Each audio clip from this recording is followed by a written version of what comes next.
Welcome to Trending Unpacked, the show that dives into what the world's been searching for and why it matters. Today we're embarking on, well, a truly fascinating deep dive. We're looking into something that's really captured millions online, Japanese walking culture. You've gathered insights from quite a few places, thoughtful analyses, some great visual stuff from TikTok and YouTube walking tours, even reports from major outlets. Basically, we want to understand why the way people walk in Japan's cities feels so different, so calm, maybe, and honestly, why the rest of the world seems increasingly, well, obsessed with it. Our mission today is to really unpack what Japanese walking culture is all about, explore why it's such a big deal, such an integral part of daily life there, and, see what broader lessons or maybe aspirations we could draw for our own urban spaces. Let's try and unravel this. Yeah, it's one of those topics, isn't it? It sounds incredibly simple at first. I mean, it's just walking. But the deeper you dig, the more you find these layers. It's really not just about how people physically move from point A to point B. It becomes this profound reflection of, well, urban planning, societal values, even things like individual well-being. What's really striking here, I think, is how something so universal like walking gets infused with these deep cultural values and really thoughtful design. And it transforms, it stops being just a commute and turns into this kind of collective harmony or personal wellness, and maybe even a compelling blueprint for a more sort of humane urban future. It's definitely sparking a global conversation about how we design our cities, how we live in them. Right. So let's start with that online fascination, because if you spend any time scrolling through, say, TikTok or YouTube recently, you've probably seen them. Those videos, they're often quite mesmerizing, aren't they, of Japanese crowds? Whether it's that iconic Shibuya crossing, the scramble, looks chaotic but somehow isn't.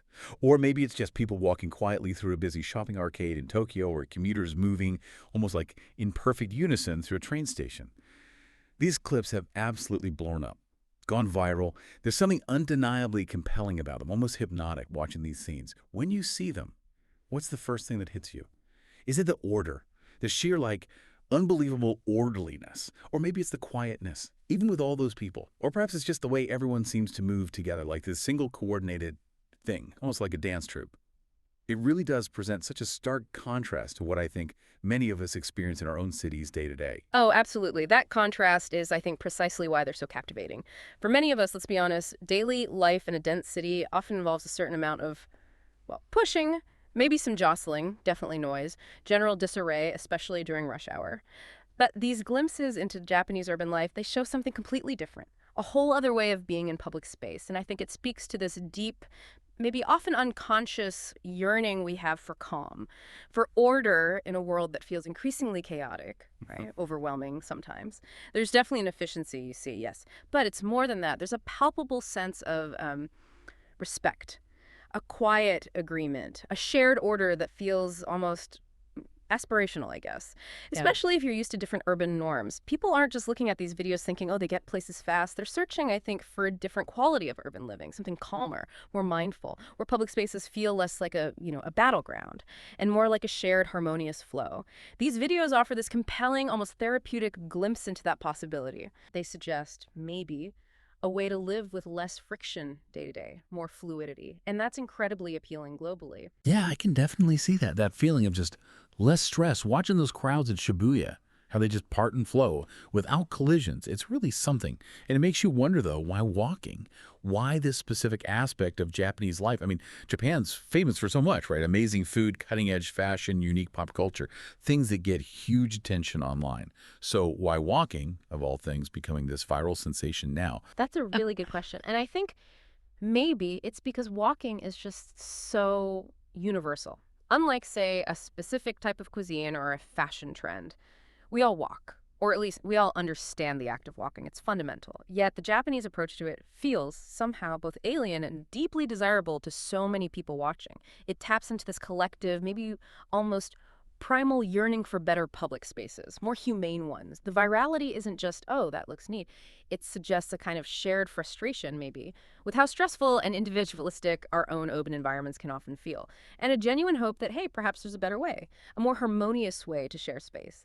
It highlights his desire not just for speed, not just efficiency, but for a deeper sense of collective responsibility, consideration in shared public spaces. That's a quality many feel is really lacking in their own cities. It shifts the focus. It's not just about getting through the space. It's about the quality of that journey, the collective experience within it. Okay, so moving beyond just those viral snippets, When you start looking at broader sources, maybe more in-depth articles, what are the immediate observable qualities that really set Japanese streets apart? Things that consistently come up. I know sources often mention cities like Tokyo, Kyoto, Osaka. Right. And what you see repeatedly is that these major cities are, and this phrase comes up a lot, renowned for being clean, efficient, and extremely walkable. That's quite a trifecta, isn't it? Clean, efficient, walkable.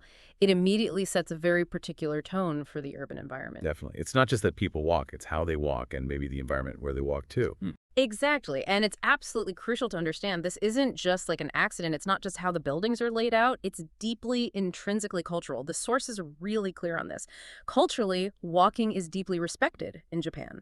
So this isn't just about, getting your steps in for fitness or it being a practical way to get around, though it is that too. It's embedded much deeper in the societal fabric. It's like an extension of core cultural values.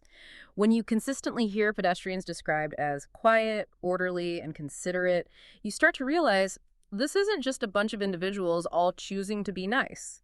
It's more systemic. Yes, it reflects this powerful collective understanding, a shared social etiquette almost, an unwritten code that governs how people move in public. And that cultural underpinning immediately sets up this dramatic comparison point. We contrast it, often implicitly, with what we might think of as the typical experience in, say, many Western cities, which can sometimes feel chaotic, maybe even a bit aggressive, right? Individual assertion often seems to take precedence. So it's not just a random chance that their streets seem so orderly. Yeah. It's a direct reflection of these deeper cultural values. That's fascinating how that respect translates into such visible behavior. It really is powerful. Think about the concept of wa harmony. It's a cornerstone of Japanese society. This emphasis on group cohesion, on harmonious interaction, it extends right into public spaces. So that quiet, orderly, and considerate thing, it isn't just about not bumping into people or being rude. It's about actively respecting the shared space. And crucially, respecting the experience of other people within that space. This foundation, this sort of proactive respect, rather than just reacting to chaos, that's fundamental to understanding why their streets work the way they do, even with some of the highest population densities on the planet. Right. It's a cultural practice that really prioritizes collective well-being, smooth societal functioning.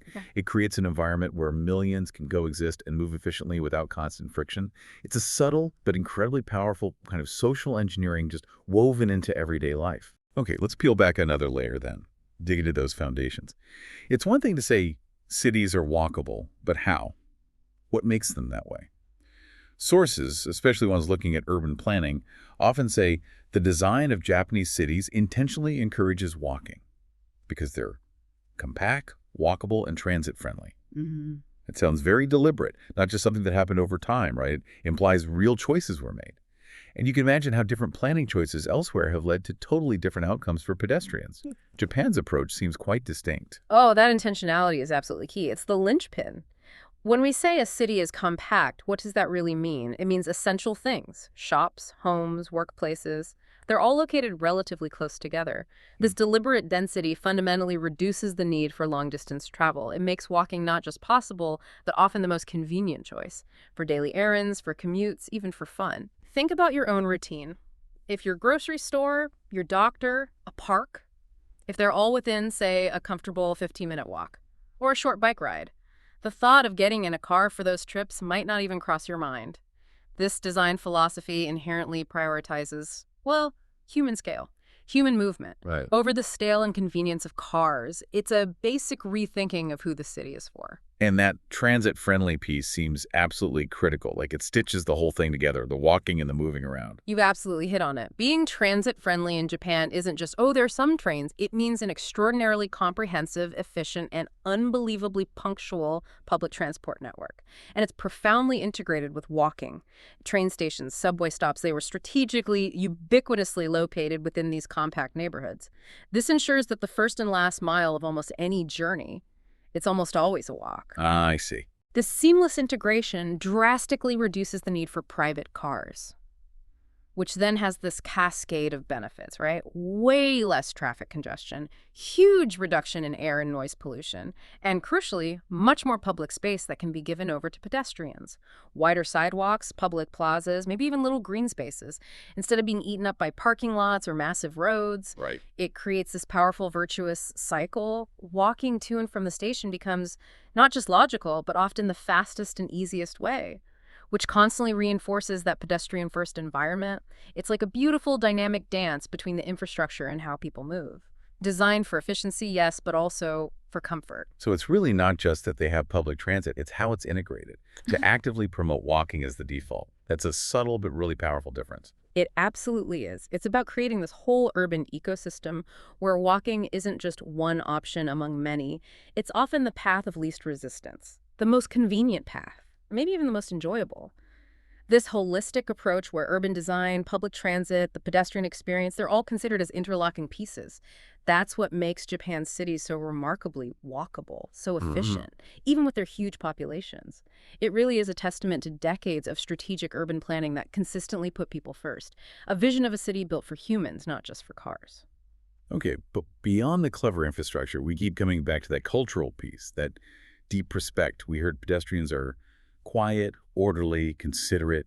It feels like more than just rules, like an unspoken code almost.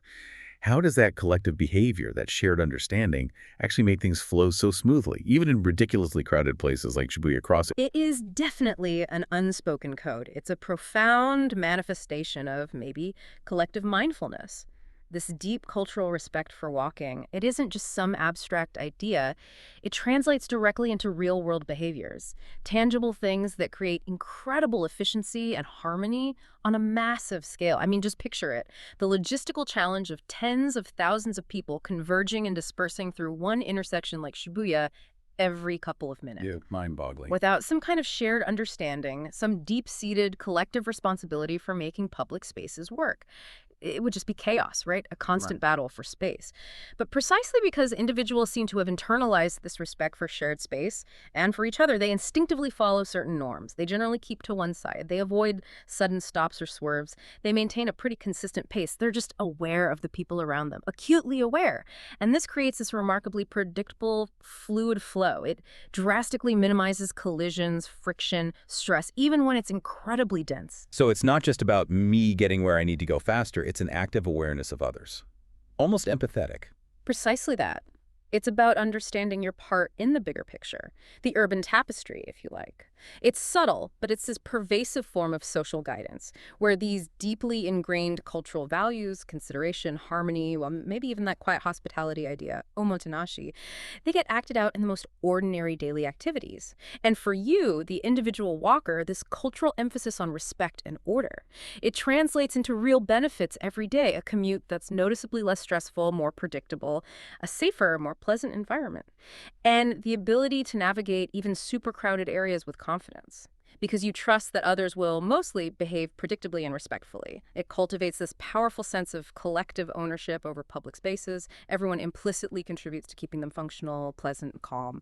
And this isn't mandated from the top down, it's lived, embodied by millions every single day. Wow. It really makes you think, though, how could you even begin to foster that kind of collective responsibility, that cultural buy-in somewhere else? It's clearly way more complex than just painting lines on the pavement or putting up signs, isn't it? Oh, its world is more profound than painted lines, yeah. Yeah. It speaks to this fundamental societal value placed on group harmony, on collective efficiency, over just individual expression or assertiveness in public. And that kind of deep cultural underpinning, while incredibly hard to just replicate quickly or superficially, it's absolutely essential to understand if you want to draw real lessons from Japan's success here. It shows starkly that even the best infrastructure isn't enough on its own. The human element, guided by these deep cultural norms, that collective consciousness, that's what truly makes it work. Okay, so let's zoom in on those specific characteristics now. The things that really make the Japanese walking experience feel different from, say, a typical Western city. Sources keep highlighting low noise, cleanliness, and respect for personal space. These aren't minor things, are they? They seem to shape the whole feeling of being in the city. Let's start with low noise. What's the actual impact of that? On the soundscape, yeah, but also on, our mental state. our well-being as we move around. I imagine it's pretty significant. The impact of low noise is, Oh. yeah, incredibly profound. You're right. In so many cities around the world, the soundscape is just this constant barrage, isn't it? Car horns, loud engines, maybe people shouting, just this overwhelming background hum. In Japan, that low noise characteristic creates a radically different auditory experience. It can be almost transformative. This deliberate reduction in sonic clutter, it directly contributes to this pervasive sense of calm, mental tranquility, because your brain isn't constantly fighting this onslaught of jarring, unpredictable sounds. Right, it's less taxing. Exactly. Imagine strolling through a busy shopping area in Tokyo, but instead of a chaotic roar, you mostly hear footsteps. Lots of footsteps, but it's a rhythmic sound. Hushed conversations. Maybe the gentle hum of a distant train. The rustle of leaves in a small park. This absence of auditory aggression, it significantly lowers stress, reduces cognitive load. It allows for a much more mindful, almost meditative experience of just being in the city. It fosters this quiet dignity, this respectful serenity in public spaces, which is incredibly rare elsewhere. It makes conversation easier, creates a general sense of ease. And then cleanliness. We all like clean, obviously. Yeah. But how does it specifically impact the walking experience itself, beyond just looking nice? What message does it send? Well, cleanliness is much more than just aesthetics. It acts as this powerful nonverbal invitation. When streets, sidewalks, public squares are meticulously clean, no litter, no gum, no graffiti, no unpleasant smells, it immediately elevates walking. It stops being just a necessary chore and becomes a genuinely pleasant, inviting activity. You're not constantly scanning the ground to avoid trash. You're not worried about stepping in something nasty. The air just feels fresher. Yeah. And this pristine condition sends a powerful message. This public space is valued, it's cared for, it's treated with respect not just by the city, but by everyone, which in turn subtly encourages everyone else to maintain that same standard. It's self-reinforcing. Yeah. It transforms walking into something enjoyable, almost luxurious sometimes. It encourages longer walks, encourages people to linger, makes public spaces genuinely appealing for just being.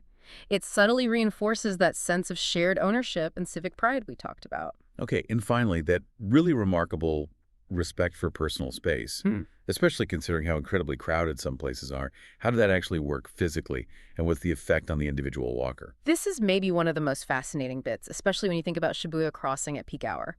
Respect for personal space in Japan, it isn't about maintaining a huge, like, North American-style personal bubble. That would be physically impossible in that density. Right, no way. Instead, it's about this heightened, almost intuitive awareness of other people's presence, and this ongoing, subtle process of continuous, fluid adjustments.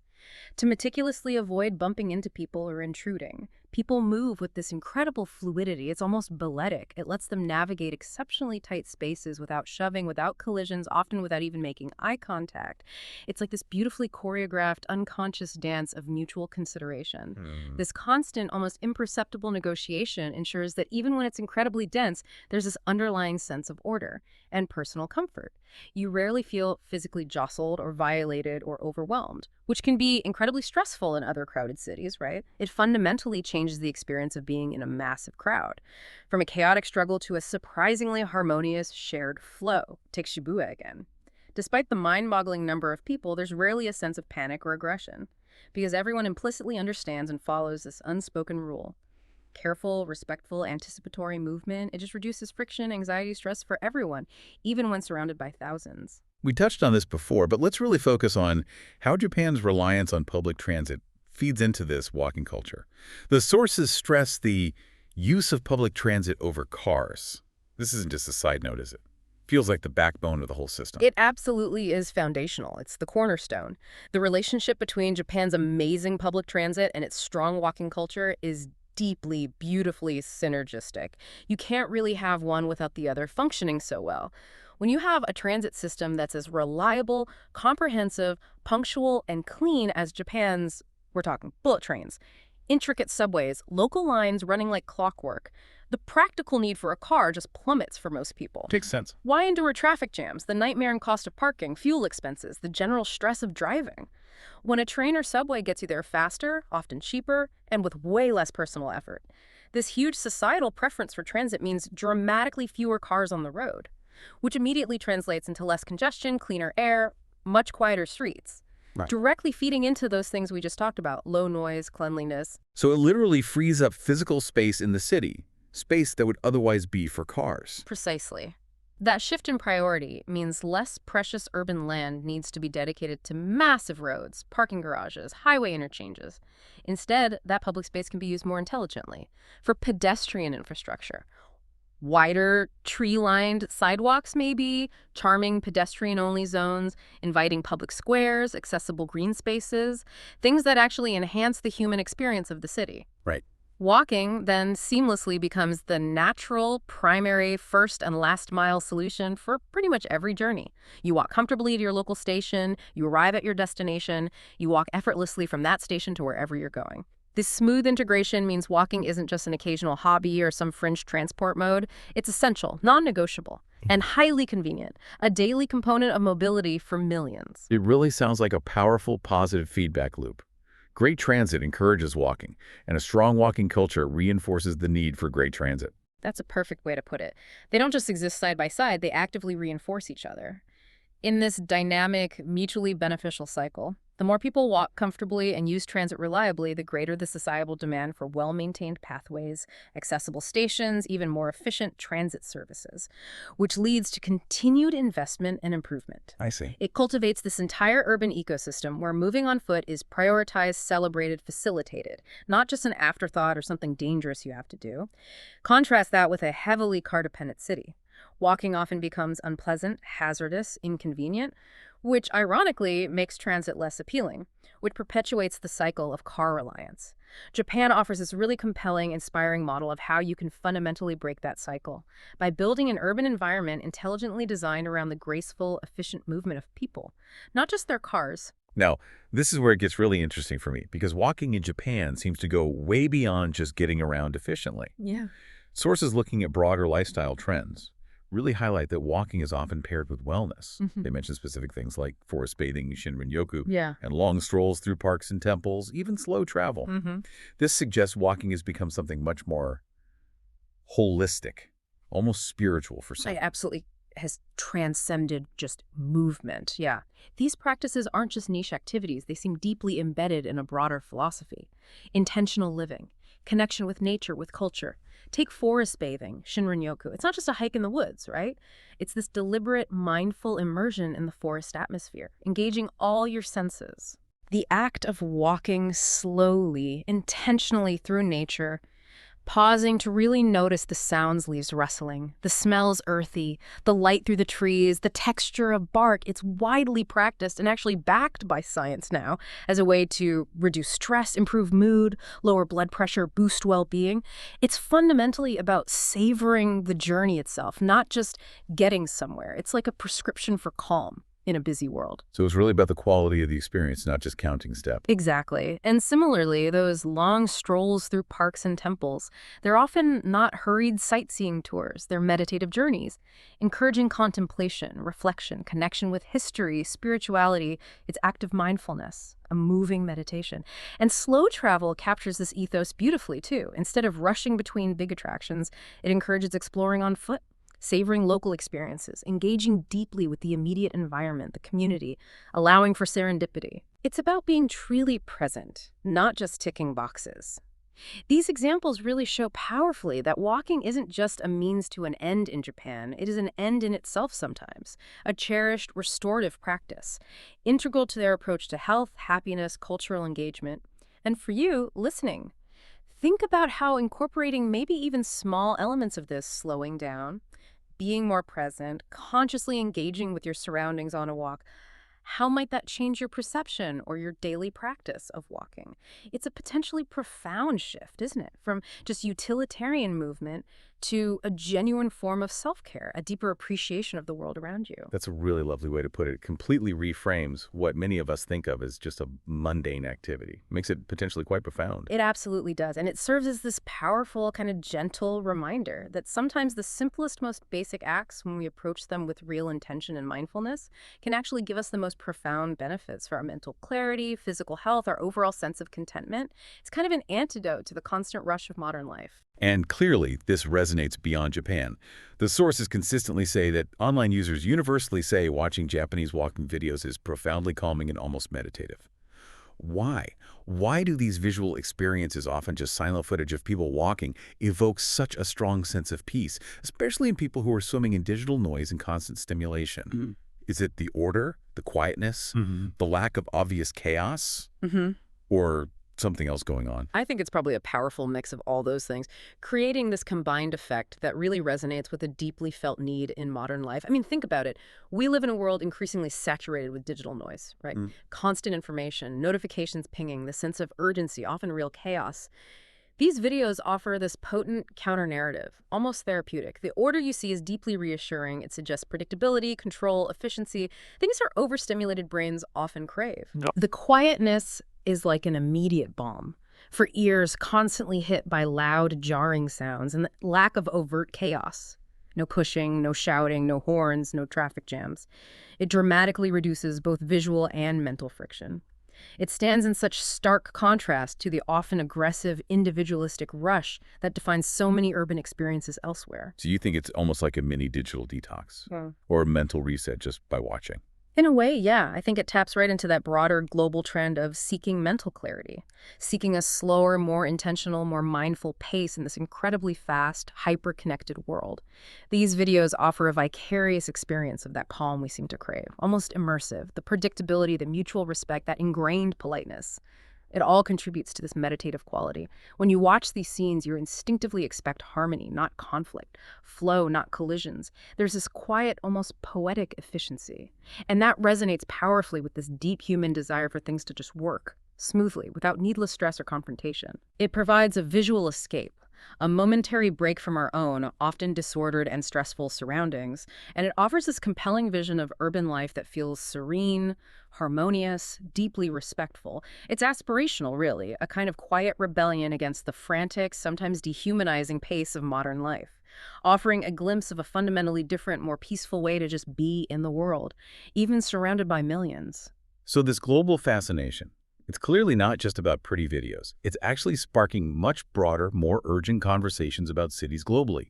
Sources consistently show how this fascination connects powerfully to broader internet trends around urban design reform, the 15-minute city concept, minimalist lifestyles, and that post-COVID desire for slow living.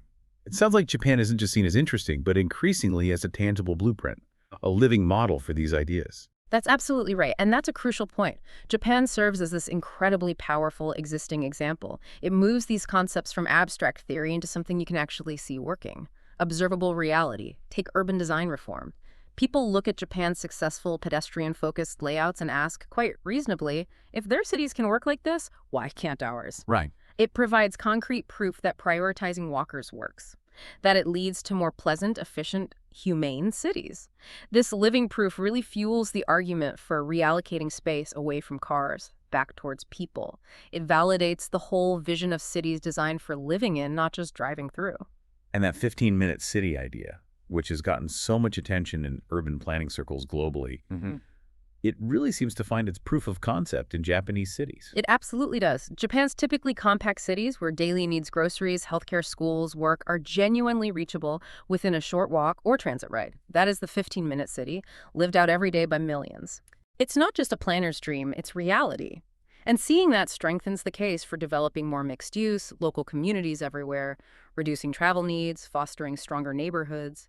Then there's the connection to minimalist lifestyles. A walking-centric life often aligns perfectly with consuming less, relying less on big vehicles, having a smaller carbon footprint, focusing more on experiences than stuff. Japan's cultural emphasis on simplicity, exemplified by its walking culture, provides this really strong, inspiring visual link to that trend of seeking more with less. And especially after the pandemic, that idea of slow living really seemed to resonate with a lot of people. Japan feels like a physical example of that desire. It does, profoundly. Post-COVID slow living represents this widespread yearning for a less hurried, more intentional, more fulfilling life. The calm, orderly, respectful pace of Japanese walking, often combined with things like forest bathing. It resonates deeply with that desire for a more mindful, less frantic existence. Japan offers this compelling story. that these desirable lifestyle choices, a slower pace, more nature connection, more community harmony, they can be integrated into daily urban life. Not just a utopian fantasy, but a practical reality. So Japan isn't just an interesting case study. It's a vital source of practical inspiration for urban design, for lifestyle innovation, showing convincingly that these forward-thinking ideas aren't just theories, they're achievable, tangible. It's a powerful model that says, look, this is possible, it's thriving, and it creates a higher quality of life. Given all that, it's really no surprise then that sentiment you hear online captured in that phrase, many online want their cities to be a little more like Japan, at least when it comes to walking. What do you think are the specific benefits people are really hoping for when they say that? It sounds like it goes way beyond just convenience. Oh, it's definitely much deeper than just convenience. When people express that desire, they're often yearning for a whole package, right? A constellation of interconnected benefits they see or sense in the Japanese model. First off, there's definitely a powerful desire for a dramatically improved quality of life. Less daily stress from traffic, cleaner air, quieter streets bringing more tranquility. Then there's the huge environmental piece, the promise of a genuinely reduced environmental impact by shifting away from car dependency. Plus the potential for enhanced community interaction, more vitality. That happens naturally when more people are out walking, lingering, engaging with their surroundings, not sealed off in cars. And I guess the health benefits, physical and mental, are a big part of it too. Absolutely. The direct links to better mental and physical health from more daily activity, less stress, more connection to the environment are profoundly appealing. These aspirations, taken together, reflect this deeper, almost universal longing for cities that are fundamentally healthier, more sustainable, more humane, and ultimately just more enjoyable places to live, work, and connect. It's a vision of urban spaces that prioritize people, their holistic well-being, over just moving vehicles quickly or pure economic speed. A desire for cities that actually nurture human flourishing. It is an inspiring vision. But it brings up a huge question. What would be the biggest hurdles? The toughest challenges for, say, a typical Western city or any city not built with Japan's specific history and culture, trying to adopt even a bit of this walking culture. It seems so deeply baked in on so many levels. The challenges they're immense, complex, multifaceted. It would require a massive shift in how things are currently done. Many Western cities, for example, were designed around the car, right? They sprawl. They're built for vehicle movement, not human scale. Public transit was often an afterthought, maybe underfunded or fragmented. True. Retrofitting that existing entrenched infrastructure to be truly walkable, it's incredibly expensive, time-consuming, politically difficult. You need huge civic will to rezone land, take street space back from cars, which is always controversial, and invest massively consistently in integrated public transit. And then there's the enormous cultural hurdle, that unspoken code we talked about, the respect, the order, the quiet consideration. You can't just pass a law to make that happen overnight. It's this delicate thing woven over generations, nurtured by education, social norms, shared values like law. Shifting a deeply ingrained cultural mindset from maybe individualistic rushing to collective mindfulness in public spaces that requires profound societal change. Sustained public education, maybe clever incentives. It's not just about building wider sidewalks, it's about cultivating a fundamentally different way of being in public. A shift in collective consciousness. Plus, you have entrenched interests. Property rights, NMEMism, not in my backyard, powerful auto industries. They all present significant, deep-rooted resistance to this kind of transformative change. So yeah, it's a fascinating goal, but the path there, anything but simple. That's a really crucial, sobering point. And it leads perfectly into bringing in some nuance, some counterpoints. Because while the fascination and admiration are strong, the sources, especially maybe more critical ones, are careful to give a balanced view. They acknowledge limitations, critiques of the Japanese model. Specifically, they point out that Japan's walkability isn't always universally accessible for all, thinking about, say, elders or people with disabilities. And also, maybe more subtly, that those quiet norms may not suit all personalities. So we really can't just copy-paste this model uncritically, can we? No, absolutely not. Blind replication would be a big mistake. Probably doomed to fail in most places. It's vital to apply a critical lens when you're drawing inspiration from anywhere. While Japan excels in general walkability and efficiency, things like universal design, true accessibility for everyone, those are still areas evolving, improving there too. For instance, some older subway stations, maybe off the newest lines, might still lack full elevator access, lots of stairs. That poses real challenges for wheelchair users, people with walkers, even parents with strollers. And while the compactness is great for most, it can also create challenges for people with limited mobility.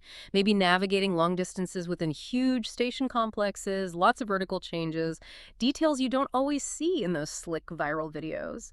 We have to ensure that any model we look to or try to adapt is genuinely inclusive of everyone in society, prioritizing universal design right from the start. And that quiet norms point is really interesting. Yeah. Because we've talked about how appealing that tranquility is to many online. But you're right, it won't work for everyone. Exactly. The very quietness, the order, the meticulous personal space that appeals so much to some, it might feel stifling to others. Overly restrictive, maybe even isolating, particularly if you come from a culture that values more overt expression, more spontaneous interaction, louder public conversation, or just more physical casualness in public spaces. Yeah, different cultural norms. Not everyone thrives where personal space is strictly maintained and noise is kept to a minimum. Some personalities might find that less vibrant, even sterile or socially distant. This really highlights how important it is to understand cultural fit, to respect diverse preferences, to acknowledge the unique social fabric of a place when drawing lessons. It's not about imposing one rigid ideal. It's about understanding the underlying positive principles, efficiency, respect, harmony, and then thoughtfully adapting them. Adapting them to suit a specific local context, a unique cultural temperament, the diverse needs of that population, making sure changes genuinely enhance life for everyone, not just replicate something from elsewhere that might not quite fit. So if you're listening to this deep dive, maybe think about it. What elements of Japanese walking culture could realistically be adapted or inspire meaningful change in your city? And maybe just as importantly, what do you see as the biggest hurdles to getting there? It's definitely a lot to mull over as you walk around your own neighborhood. Next time on Trending Unpacked, we go full Disney nostalgia with a surprise reappearance of Hannah Montana. Is the wig coming back?